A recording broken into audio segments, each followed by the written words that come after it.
This is a SnapEd New York video presentation.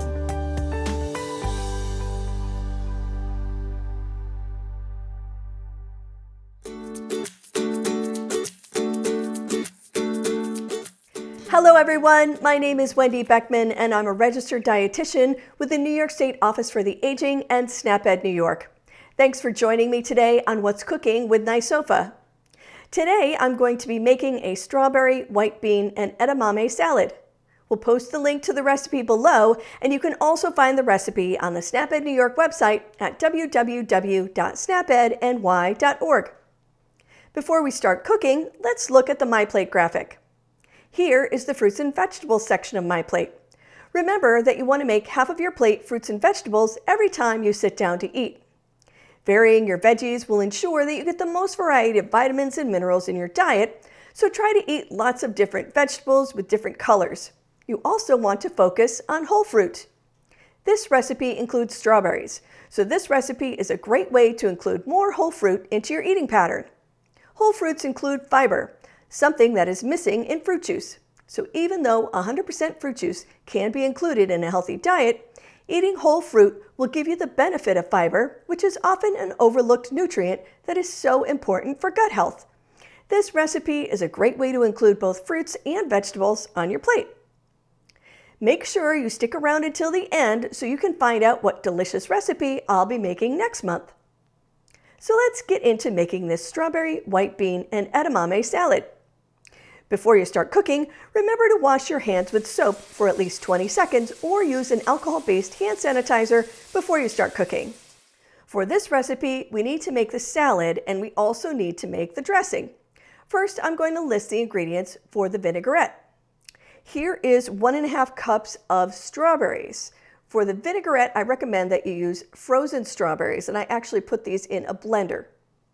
Next is 1.5 teaspoons of olive oil, which is right here. We have 2 tablespoons of balsamic vinegar. I have a 1/4 cup of apple juice. I have a 1/4 teaspoon of salt, and the last ingredient for the vinaigrette is an 1/8 teaspoon of pepper.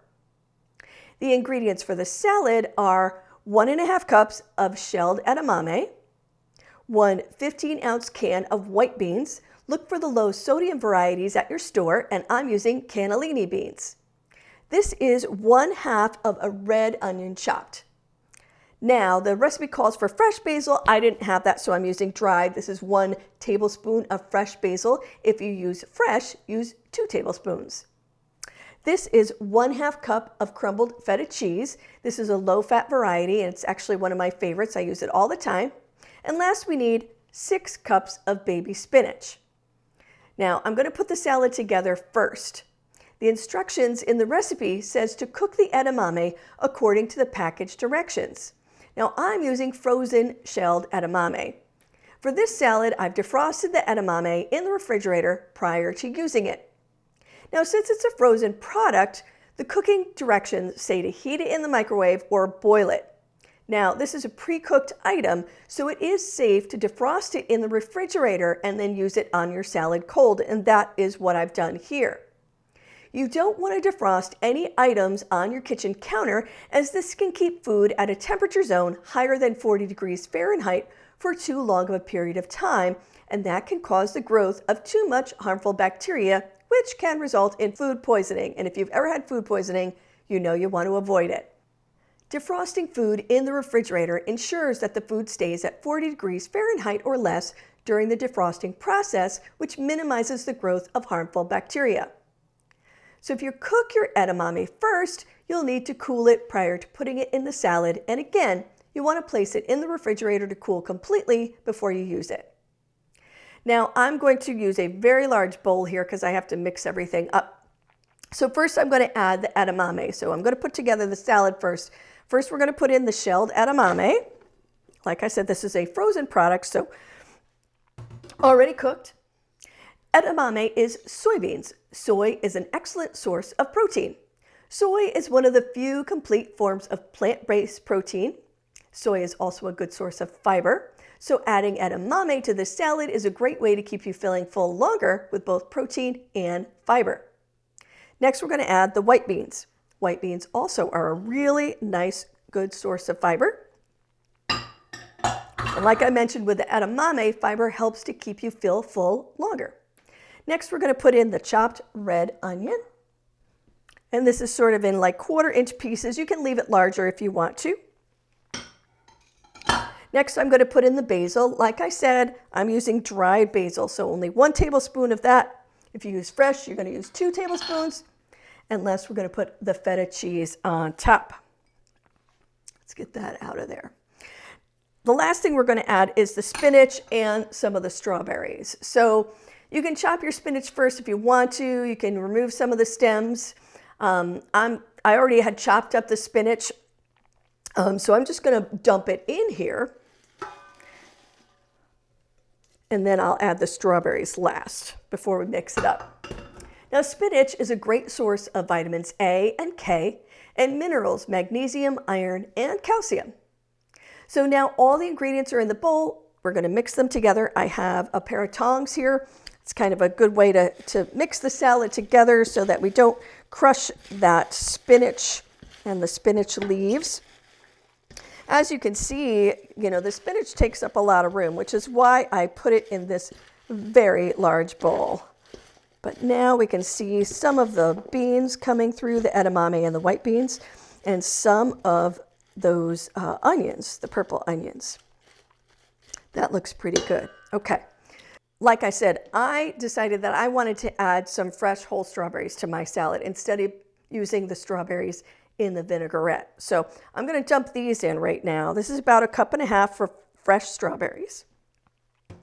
And I also have a couple of them here, and I can sort of slice these up for you first. So with the strawberries, you want to look for a nice uniform color, and we're just going to cut the tops off of them. I have rinsed them first. You want to make sure that you get any dirt off of the strawberries, and you don't have to wash them with soap or water. You don't have to put bleach on them or anything like that. Just a good rinsing with some water will do. You want to keep your fingers out of the way, curl them behind you, and then slice them nicely, just into bite-sized pieces. I'll do the same thing with this one. Remove the top. And this one. These strawberries are a little bit white on the top, but that's okay. You can just cut that part off. We are going to slice those up. Here we go. Strawberries are grown in New York State, and they're usually pretty plentiful around June and July. So if you're able to get some local strawberries, a lot of times if you get local produce, it can be more cost effective than if you get something like in the middle of the winter. Strawberries aren't growing in New York State in the middle of winter, and they usually have to be shipped from great distances. So being able to get these things in the summertime when they're growing in New York State is a great way to sometimes save some money. I'm going to mix this up again. I'm going to use my tongs to do that. See if we can get this mixed around a little bit more. You can see the beans and the strawberries and the spinach. That looks really good. The red and the green just look so pretty together. Okay, so I'm going to move this out of the way, and then we're going to mix up the vinaigrette. So I'm just going to put this behind me. And we're going to use a different bowl to mix up the vinaigrette. So I'm going to add the pureed strawberries first. So like I said, I have 1.5 cups of pureed strawberries. The recipe did not specify what kind of strawberries. Frozen strawberries, fresh strawberries, it just said 1.5 cups of strawberries. And then I realized that the recipe was calling for the strawberries to go into the vinaigrette. And it just didn't make sense to me to use whole ones or fresh ones. I suppose you could maybe mash them up with a fork a little bit and then add the other ingredients. And then it would make sort of a nice vinaigrette. But I just decided that I wanted to use pureed strawberries. So that's what I did. I got a package of frozen strawberries, store brand, no sugar added. I put them in the blender with about 1 cup of water. And this is what I came out with, and it smells really good. So we're going to add the olive oil next. That's here. And then I am going to add the balsamic vinegar. Next goes in apple juice, 1/4 cup of apple juice. And last, I'm going to add the salt and the pepper. You can add Less salt if you want to cut down on the amount of sodium that you're ingesting. You can add pepper. You can add some white pepper if you want it a little more spicy. I just used regular black pepper. Now we're going to whisk this all together. Now it's a large salad, so we have a lot of vinaigrette here, and that's probably okay. So that's all whisked together. We're going to incorporate the strawberries with the olive oil and the vinaigrette and the vinegar, balsamic vinegar. All right, that smells really good. One of the things I'm going to do is I'm going to pour some of that into this little carafe here so that we can see what that looks like. Very nice. That looks great. It smells really good with the balsamic vinegar in there. I don't need either of those things. So let me get the salad that I have behind me.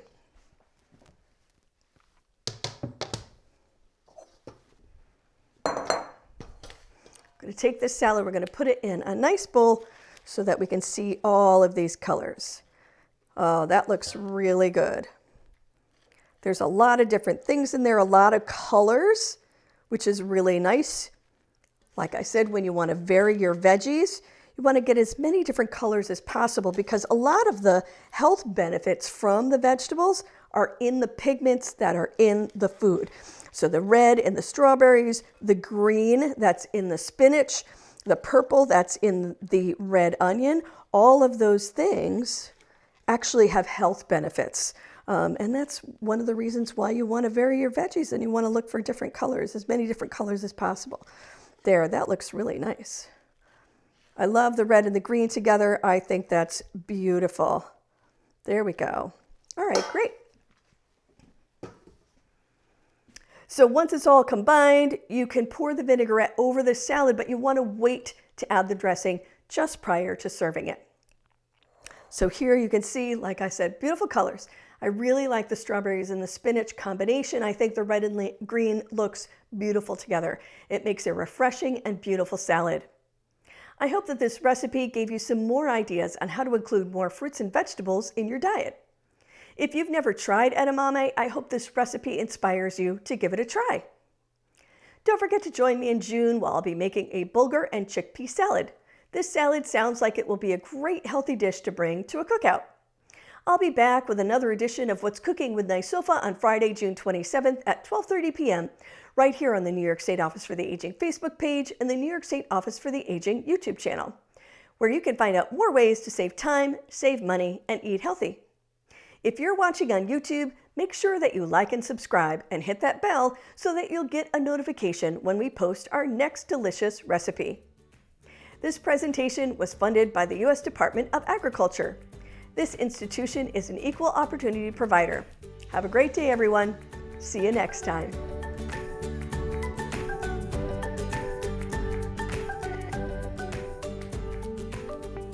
Thank you for joining us today. We know the healthy choice isn't always the easiest choice, but small changes can make a big difference. Start today by getting involved with SNAP-Ed New York. This program is free for those who qualify or receive SNAP benefits. We want to help you save time, save money, and eat healthy. Learn how SNAP-Ed can make a difference in your life. For more information and to find your local program, visit snapedny.org. This material is funded by USDA's Supplemental Nutrition Assistance Program. SNAP. This institution is an equal opportunity provider.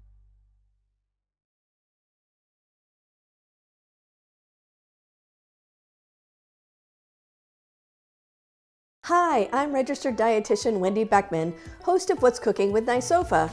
Over the past 2 years, I've had the opportunity to share healthy, nutritious recipes with you on the show. I work for the New York State Office for the Aging, and thanks to a partnership with SNAP-Ed New York, our nutrition team reaches hundreds of thousands of older New Yorkers each year. So why a cooking program? 60% of health costs and related issues have nothing to do with health, but instead have to do with individual behaviors like our food choices and physical activity. The recipes we feature are nutritionally appropriate for older adults, meeting critical nutrition requirements for healthy aging. What I bet you don't know is that this show is only part of a larger effort. To help me explain what our nutrition team at the New York State Office for the Aging does and what a registered dietitian is, here is registered dietitian Lisbeth Irish. A registered dietitian is a professional who has training and education in food and nutrition. To become an RD, you must complete certain requirements, including a minimum of a bachelor's degree from an institution that's accredited by the Academy of Nutrition and Dietetics. You must also pass a national examination and meet continuing education requirements. What does that mean? As RDs, we are qualified to offer accurate advice about nutrition, and we can help answer your questions about how diet can affect your health. At NYSOFA, the registered dietitians handle many tasks. This includes hosting 2 online programs aimed at helping older New Yorkers make better nutrition choices. These programs are What's Cooking with NYSOFA, which is our monthly cooking demonstration, and a Facebook Live program that I host called Ask the Experts, Nutrition Edition. In the months ahead, be on your lookout for it. We'll be sharing your questions and our experts' answers about nutrition and health. New episodes of Ask the Experts Nutrition Edition debut the second Friday of each month on Facebook and YouTube. As Lisbeth explained, registered dietitians at NYSOFA handle many tasks, including food safety at congregate meal sites, educational materials, and outreach. In the meantime, please don't miss an episode of either show produced by our team, What's Cooking with NYSOFA and Ask the Experts Nutrition Edition. Every episode is uploaded to YouTube, and you'll find the archive shows there. Do you have a question about foods? Or do you have a particular health issue that you'd like to improve by changing your diet? Tune in to Ask the Experts Nutrition Edition every second Friday at 1 p.m. We'd love to hear from you. Remember, registered dietitians are the experts in nutrition. Visit for more sound advice about eating healthy on a budget.